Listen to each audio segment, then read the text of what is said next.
If you go to the Ebenezer Church today, they're probably done with their sermon. But they also were preaching what we are going to talk about this morning. So this message, I did not write it. I did make some changes. But today we are talking about getting closer to God. So in Spanish we will say acércate a él. Draw near to him. And I hope that if we don't remember anything that we talked about this morning, that we can remember that we have to get closer to God every day. So if by any chance you have to leave this morning and you have to go or you forget everything else, just remember, I have to get closer to God.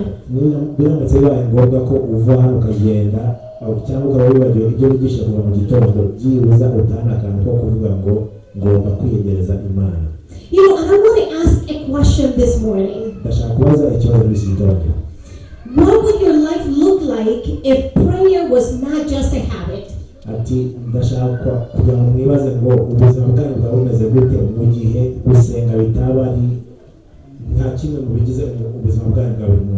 But a lifeline. A lifeline.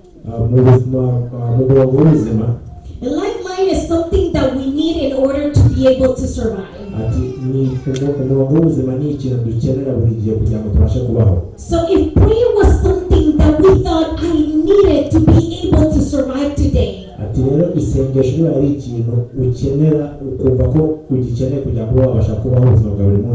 and it's very important that we remember that we cannot just pray just because. We have to pray because it's the only way that we can get closer to God and get through everything in this world.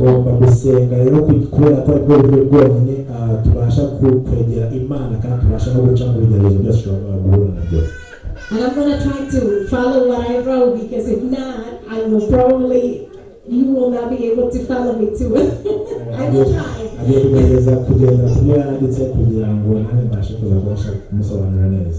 I'm sorry. I don't usually preach with someone translating. And when I have to talk about God's word, I get excited and happy.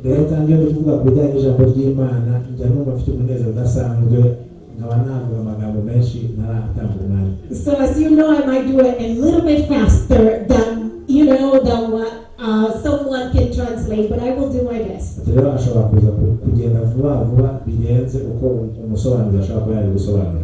And I want to ask you something else.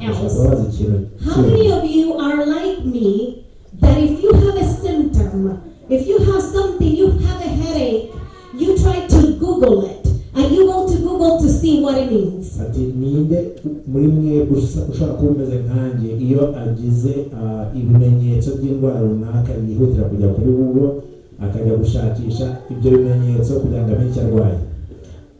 Come on, let me see your hand if you do that. If I have a headache or something is going on, the first thing I go, hey Google, help me here. But what happened when you go to Google? What happened with that? It usually tells you you're dying. Yes, if you really pay attention, a headache can be, oh no, you have to go, you might be having a heart attack, this might be happening.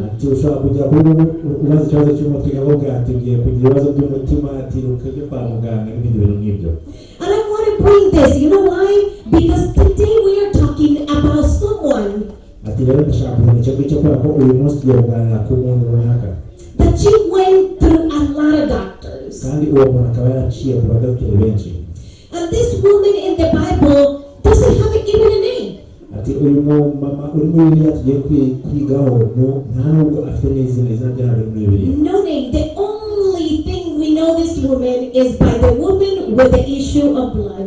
Ati nta kindi kintu tumuzi ntitumuzi ku izina cyangwa icyo cyose ahubwo tumuzi ku kintu kijyanye no kuba yaravaga amaraso. So as you went through the Bible reading this morning, we went through a little bit. I wanted her to at least read some of the story so that I can go as fast as we can to get the message this morning. Igitondo twasomye imirongo imwe n'imwe muri Bibiliya ariko ndashaka kuza kongera gusa nk'ubisoma no tukagenda intego ku nteruro bitangije gutyo.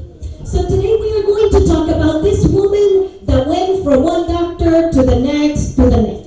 Uyu munsi tugiye kuri uyu mama cyangwa uyu mugore wavuye ku mudokiteri umwe ajya ku wundi ashaka gukira. And we also are going to talk about someone else, if you remember the reading. Tugiye no kuvuga ku wundi muntu rero nyamwibuka ibyo basomye. And it's about Jairus. Jairo? I don't know how you will say it in there. Jairo. You can call him Jairo in Spanish. In English is Jairus. Yeah, there you go. He was, this man was a respected leader. He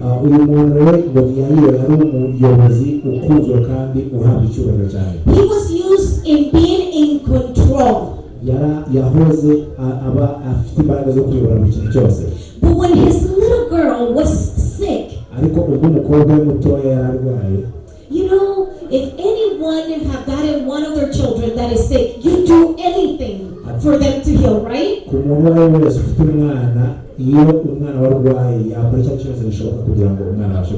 So this leader, this respected leader, had to go and look for Jesus because his daughter was ill.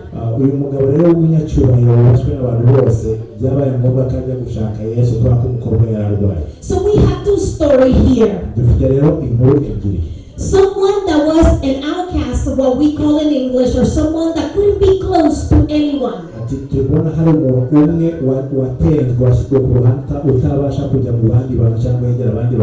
And then we have a man here, a very influential man, going to Jesus.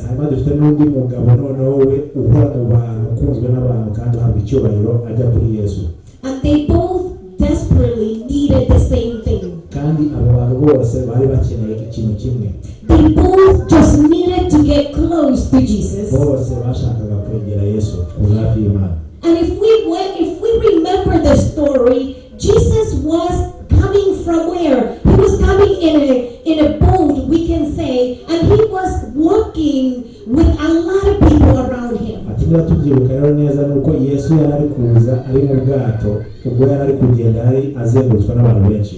there are these women. I just want you to picture the scenery. I want you to picture this, guys. There is a multitude. There's a lot of people around Jesus. And you need to get close to him no matter what. And there is this woman trying to get close to Jesus. This woman had been bleeding for 12 years. And I want you to think, when you get like a little cut or something, or you cut and you're bleeding, how do you feel?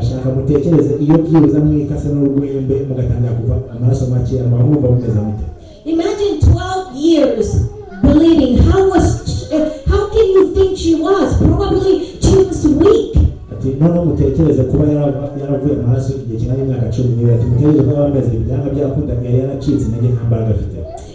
only that, this woman could not get close to anyone. So she was shamed, and she couldn't be close to the people where she was going. So I want you to think that at that time, any woman that was bleeding or that had her menstrual period, they were called unclean, and they couldn't be next to anyone. They couldn't come to church.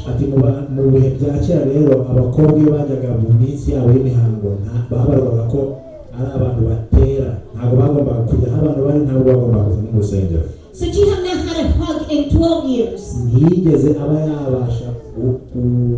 guhoberwa mu gihe cy'imyaka 12. Can you imagine not being able to come to church for 12 years? muribaza kuba utabasha kuza ku rusengero mu gihe kingana n'imyaka 12. This is the woman we are talking about. So when you picture this woman trying to get through Jesus, ati rero uyu mugore turi kuvuga noneho turagira ngo igihe turi gutekereza kuri uyu mugore dufate n'ishusho ya Yesu.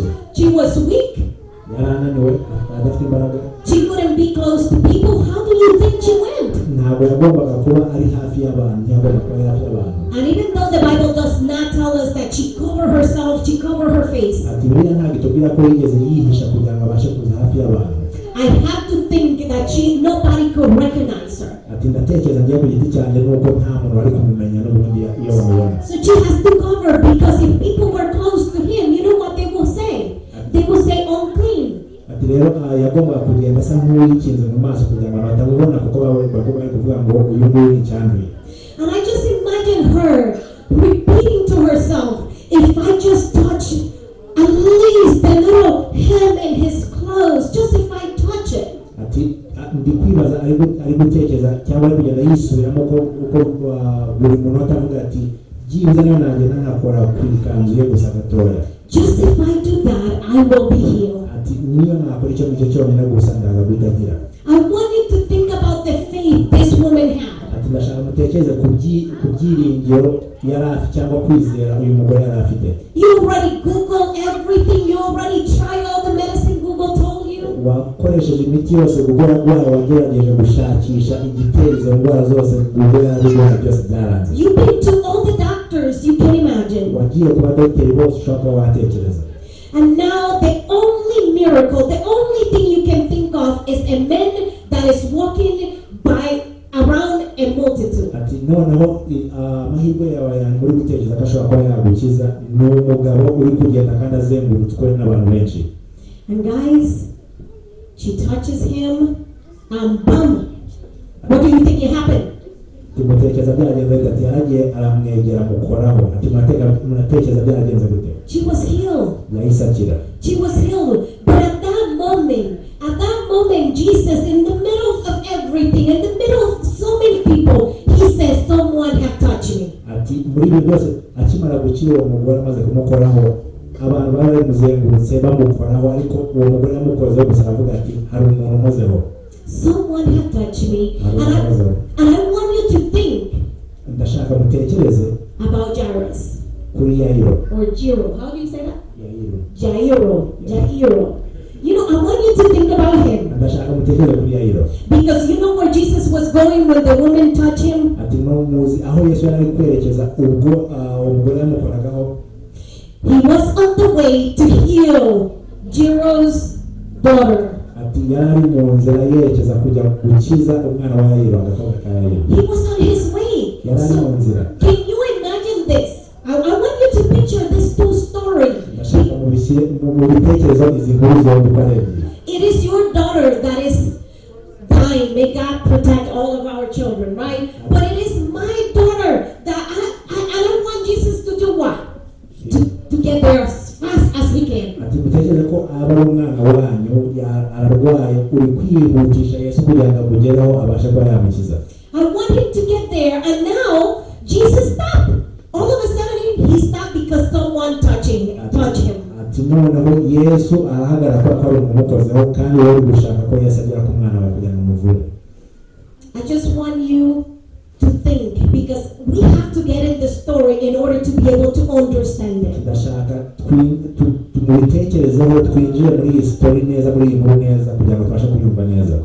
How would you be feeling that Jesus stopped when he was supposed to go your way? ati muratekereza wakiyumva gute mu gihe Yesu yahagarara kandi ari mu nzira kugira ngo ajye kuvurira umwana wawe cyangwa umukobwa wawe? And I just does not want us to picture the story, but I want you to think that it is you, that something is happening, that you've been praying to God, and all of a sudden you hear nothing. ati muragerageza kwitekerezaho nawe ku giti cyane ko waba umaze igihe kinini cyane uri gusabira ikintu runaka, usenga uko bwije n'uko bukeye, ariko ugategereza igisubizo ntukibone. It's like Jesus had to stop somewhere else to take care of somebody. ati ni kimwe nk'uko rero Yesu yabanje guhagarara kugira ngo abanze gukemura ikibazo cy'undi muntu umwe. Have that happened to you sometimes, that you're praying for something and you just feel God is not listening. ati byari byabaho ko mushobora muri gusenga uko bwije n'uko bukeye ariko wowe ukitekereza cyangwa ukumva yuko ibyo uri gusengera Imana ntabwo iri kubyumva. Because one thing is to read the story in the Bible and another thing is to put it in our lives today. ati kuko ni ikintu kimwe kugira ngo usome iyo umurongo wo muri Bibiliya, ikindi nanone kandi bikaba ari ikintu gitandukanye no kuba twabizana tukabishyira mu buzima bwacu bwa buri munsi. And the worst come after. Ibi rero birenze byaje nyuma y'aho ngaho. When they tell Jero, forget about Jesus. Igihe babwiraga Yayiro ati ibagirwa ibijyanye n'umugabo witwa Yesu. There is no point because your daughter is already dead. ati nturi kubyitaho cyane kuko umukobwa wawe yamaze gupfa. Can you imagine when someone comes and tells you, why are you praying for? ati mugerageze mutekereze iyo umuntu aramutse aje mu buzima bakavuga ati ese uri gusengera iki? God is not only not answering your prayer, He stopped, but there is no point in you continuing to pray. ati nta mpamvu yo gukomeza gusenga kuko Imana cyangwa Yesu yarekeye gukumva. And Jesus tells this man, ati hanyuma Yesu abwira uyu mugabo, He told him, don't be afraid. ntutinye. Don't be afraid. ntutinye. That's what I want us to remember today, that it doesn't matter what you're going through. iki nicyo nshaka rero ko tugerageza kwibuka, ntabwo utitaye ku biri kuba mu buzima bwawe bwose. It doesn't matter what's going on around the world. utitaye ku biri kuba mu isi kuzengurutse. What God is telling us today is, icyo Imana iri kutubwira muri uyu munsi ni, if you get close to me, nuza hafi yanjye, nuza bugufi bwanjye, I will tell you there's nothing you need to fear. ndakubwira yuko nta kintu na kimwe ugomba gutinya. And Jesus told him, do not be afraid, and they continue moving. Did they continue moving in the story, the one that know the story? ati kubazi iyi nkuru nyuma yuko Yesu amaze kubwira Yayiro ati ntutinye, ese bakomeje kugenda cyangwa baragumye aho ngaho? When Jesus told him, don't be afraid, he still had another woman here that he just healed, and he was going through what had happened there. ati ubwo Yesu yabwiraga Yayiro ati ntutinye, n'ubundi wa mugore yari akiri aho ngaho agihagaze aho ngaho bakiri gukemura iki kibazo cyari kimaze kuba. And I don't want us to forget about the women. ntabwo nshaka rero ko tuza kuza kwibagirwa kuri uyu mugore. The woman came to Jesus with what? uyu mugore yaje kuri Yesu afite iki? She came with faith. yaje afite kwizera. And those that come to Jesus, He never turns them away. kandi abaza kuri Yesu bose nta na rimwe ajya abatera umugongo. Jero, I can't say it, but Jairus, he came to Jesus with desperation. ati Yayiro we yaje afite umutima uhagaze. Or desperate, yeah. yaje umutima uhagaze. And he received healing. hanyuma ahabwa gukira. You know, this story, a lot of you know, some other maybe might not know it, and I'm just going to tell you this. As Jesus went to Jairus' home, ubwo Yesu yerekezaga kwa Yayiro mu rugo kwa Yayiro, He continued getting there, and people were like, we don't know why Jesus is coming because Jesus already died. abantu benshi bari kwibaza se kubera iki Yesu yakomeje kugenda n'ubundi kandi umukobwa akana ke kamaze gupfa. And Jesus went to the little girl, Yesu aragenda yegera ka gakobwa, and He said, Talitha Kumi, which means raise up. yegera ka gakobwa arangije akabwira ati haguruka. And what do you think happened with the little girl? ati muratekereza iki cyabaye ako gakobwa You know, gatoya? anytime God or Jesus come to our home, ati igihe icyo ari cyo cyose Yesu aje mu ngo zacu there will be a miracle. agomba kuba igitangaza. And the little girl was able to wake up. ati ako kana gatoya k'agakobwa kabashe guhaguruka. You know, whenever we get close to God, igihe icyo ari cyo cyose twaje bugufi bwa Yesu Kristo, God will do something powerful. Yesu azakora ikintu gifite imbaraga. So my sister and daughter that are here, sister, daughter, mother that are here this morning, igitsina gore cyose kiri aha ngaha, today we have seen the power of drawing near to God. ati uyu munsi twabonye imbaraga zo kujya bugufi bwa Yesu. These two people got closer to God and they received healing. aba bantu babiri nk'uko tumaze kubasoma bose baje bugufi bwa Yesu kandi bose babashije gukira. The woman with the issue of blood was healed because she reached out with faith. ati uyu mugore wavaga igihe cy'imyaka 12 yarakize kubera ko yaje imbere ya Yesu afite kwizera. Jairus received healing because he came to Jesus with a desperation. Yairo we yaje kuri Yesu afite umutima usa nk'uhungabanye yizera yuko Yesu ari we uzabasha kumukiza. You know, it doesn't matter what brings you to get closer to Jesus. Ntabwo ugomba kwita ku kiri kugukurura kikuzana kugira ngo ujye hafi ya Yesu Kristo. Whatever it is, we just need to get close to Him. Icyo cyose icyangombwa ni uko wegera ujya hafi y'ibintu bya Yesu Kristo. And I'm going to say to the little girls that are here today, or the little boys and men that are here as well. Ndashaka kuvuga ku twana duto tw'udukobwa cyangwa tw'uduhungu cyangwa n'abagabo. There's no one that is too small or too big or simply never unnoticed. Nta muntu mutoya cyangwa mukuru ushobora kuba waca imbere y'Imana ngo agende Imana itabashe kuba yamumenya. He loves you and He cares. Iragukunda kandi kwitayeho. And I'm going to tell my young people, I like to talk to them too. Ndashaka kuvuga ku bantu batoya urubyiruko. Because sometimes we just don't know what's going on in our young people's mind in school. Rimwe na rimwe ntabwo tujya tumenya ibiri guca mu bitekerezo by'abana bacu igihe bari ku ishuri no mu buzima busanzwe. Maybe something at home. Igihe ushobora kuba ari ibintu biri kuba mu rugo. I want to tell you something. The closer you get to God, ati ndashaka kubwira ikintu kimwe ko buri ko wegeye imbere y'Imana, the easier life will be. niko ubuzima bwawe buzabasha koroha. It's not about who cares about you in school. Ntabwo bigendeye ku kuba hari umuntu kwitayeho ku ishuri. It's about that God cares. Ni icyo ugomba kwitaho ni uko Imana ikwitayeho. You know, if we go throughout the Bible, like this morning in the Sabbath school in Ebenezer Church, tunyuze mu bijyanye na Bibiliya ati muri iki gitondo ku rusengero rwabo rwa Ebenezer, they talked about different women through the Bible. bagiye bavuga ku bijyanye n'abagore bose bagiye bari muri Bibiliya. You know, and I have to put it here because I said it's just, I have to add it to this message. nyuma yuko amaze kumva icyo cyigisho yavuze ati mwanya ngomba kucyongera mu cyigisho byiza ndibuze kuza kuvuga hano. Because everyone has a different problem or different things that is going through. Ati kubera ko buri muntu wese afite ibibazo bye bigiye bitandukanye by'undi. You know, they talked about Hannah.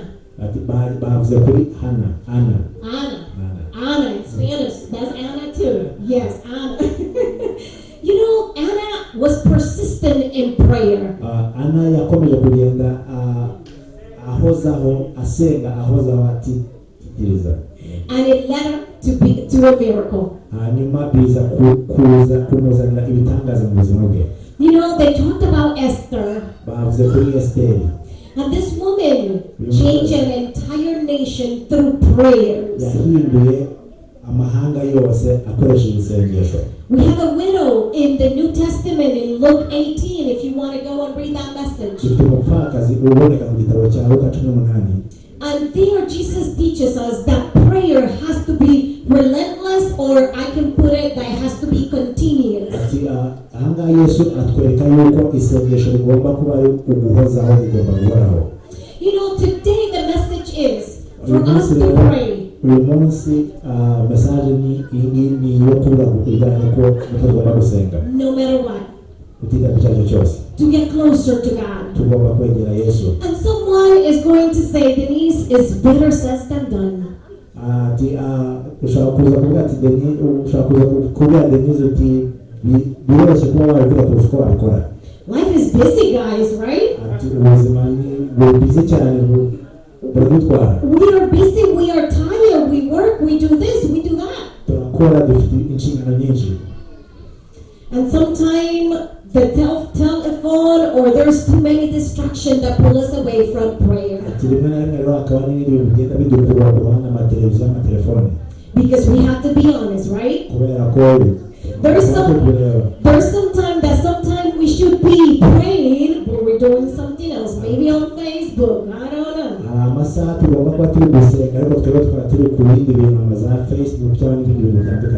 You know, and if we read the Bible like the Sabbath school lesson, there is an enemy that is constantly trying to distract us, right?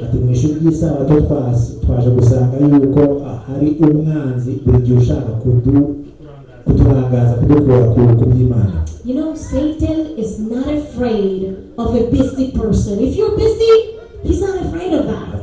Satani ntabwo ahungabanishijwe n'umuntu uhuze cyane utari ku by'Imana, nta kibazo amuteye uwo nguwo. You know, when he see a person that is a Christian, and this Christian, it can be anyone that is doing this, that is doing that, that is going to maybe give the message to other people in a hospital. Ati iyo Satani abonye nk'umuntu w'umukristo ukora imirimo itandukanye yagiye kubwiriza mu bitaro abarwayi n'abandi bose. You know, Satan is not afraid that maybe I will go to church every single day because there's an activity and there's something I have to do. Ati Satani ntabwo azaterwa n'uko nzajya nkora ndi ku rusengero buri gihe kubera ko hari ibikorwa runaka bitandukanye itorero ryatanze. But you know what he's afraid of? Ariko muzi icyo Satani atinya cyane? Of someone that prays. Umuntu usenga. When you kneel down to pray, iyo upfukamye ugiye gusenga, you get the strength you need to continue moving forward. uhabwa imbaraga zo gukomeza kugusunika ugera imbere. You know, I can stand here and tell you that God is good. Nshobora guhagarara hano imbere yawe nkababwira ko Imana ari nziza. That God answers prayers. Ababwira ko Imana isubiza amasengesho.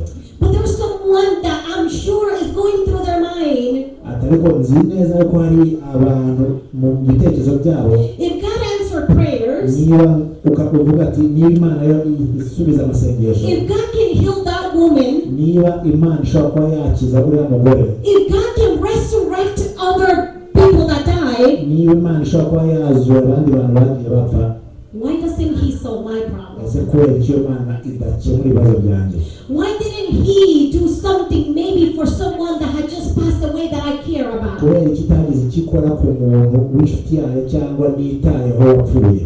I want to tell you something this morning. Ndashaka kubwira ikintu kimwe muri iki gitondo. And I think I shared this with you at some point when I have been here before. Kandi ikintu ngiye kuvuga ndacyaka atari ubwa mbere nyivuze nigeze kukibasangizaho n'ubundi ikindi gihe nari ndi hano. But because the message is about prayer, ariko kubera ko iyi message ngiye kubahereza ari ibijyanye no gusenga, I cannot leave you just saying God is powerful, God is good, and God can heal, and He can also resurrect someone. ati ntabwo nabasiga ndi kubabwira gusa ko Imana ifite imbaraga yazura abantu, yakiza abantu. You know, I wish that who was here this morning doing this message, I wish that there was someone else here doing this message. nifuzaga yuko hakagombye kuba n'undi muntu uri hano muri iki gitondo yarahagaze ari gutanga ubutumwa. And I wish it was my sister here. Ati nakifuje ko yakagombye kuba ari muri umuntu we cyangwa mukuru we. And I will tell you why. Ndababwiye impamvu. This morning when I was coming, usually my sister gave me a bottle of water when I'm in church. Ati ubundi ubusanzwe akenshi iyo ndi gutanga ubutumwa gutya cyangwa ndi kuza ku rusengero, uwo mukuru cyangwa umuntu we ajya amuhereza agacupa karimo amazi. And we were talking about the message and she said, tuvugana kuri iyi message yarambwiye ngo God sometimes might not heal what we're asking Him. Ati Imana ishobora kutumva ibyo turi kuyisaba. But He gives us the hope to continue moving forward. When we are going through some problem, He gives us hope. Iyo turi guca mu bibazo bigiye bitandukanye iduhereza ibyiringiro. You know, 2022 was a hard year for our family, and I think I mentioned that here at some point. Ati muri 2022 watubereye umwaka mubi ku muryango wacu. You know, it was a Tuesday morning. Byari kuwa kabiri mu gitondo. Around 12 o'clock, so it was kind of afternoon. Byari mu gicamunsi saa sita. We were in a prayer. We have a prayer in Ebenezer that have been going on since the pandemic. Ati twari dufite amasengesho yatangiye muri cya gihe cya COVID. My niece had just gotten married, not even a couple of months prior to that. Amasana nabo yaza. Niece abayiki. Niece? My niece? Niece. My daughter's sister. My sister daughter. Mwishwe. My daughter's sister. My sister daughter, yes.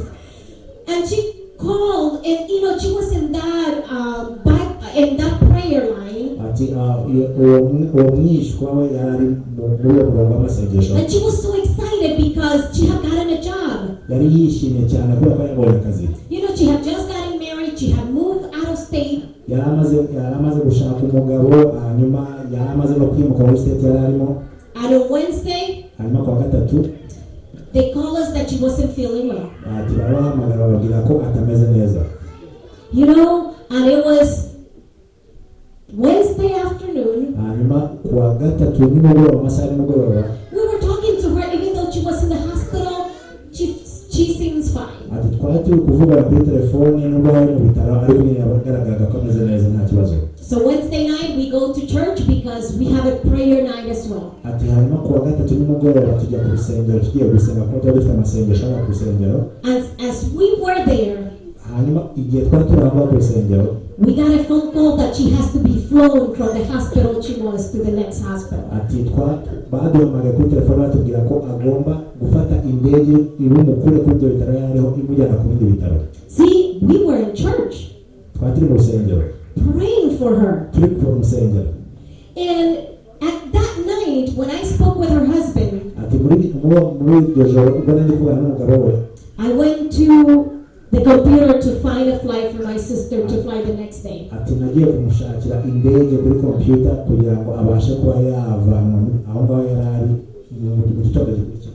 And I said, you have to go. hanyuma avuga ati ugomba kugenda. The next morning, I drive her to the airport.